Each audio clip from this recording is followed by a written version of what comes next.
Matinding perwisyo at pinsala na ang dulot ng dry spell sa mga pananim sa iba't ibang lalawigan sa bansa. Pero ngayon may paparating na bagyo, inaasahang kahit papaano ay makakatulong ito sa ilang lugar na sinasalanta ng matinding init. Narito ang report. Natutuyo na ang mga palaisdaan sa Bayambang, Pangasinan dahil sa matinding init. Ayon sa mga may-ari ng palaisdaan, Abril pa lang, hirap na sila.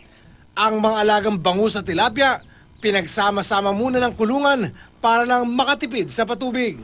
Ayon naman sa Local Agricultural Office, patuloy ding minomonitor ang sitwasyon at nakahanda silang tulungan ng mga may-ari ng palaisdaan.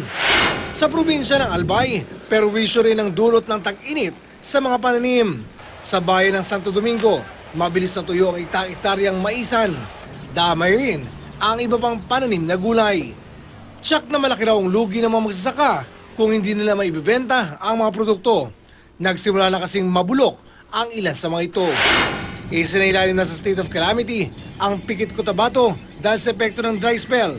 Sa tala ng Disaster Risk Reduction and Management Council, tinatiyang nasa 70 milyong piso na ang halaga ng nasirang pananim at livestock dahil sa init.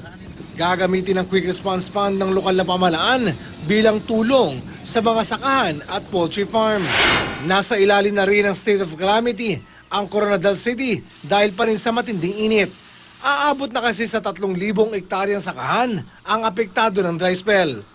Para sa unang balita, Oscar Oida reporting.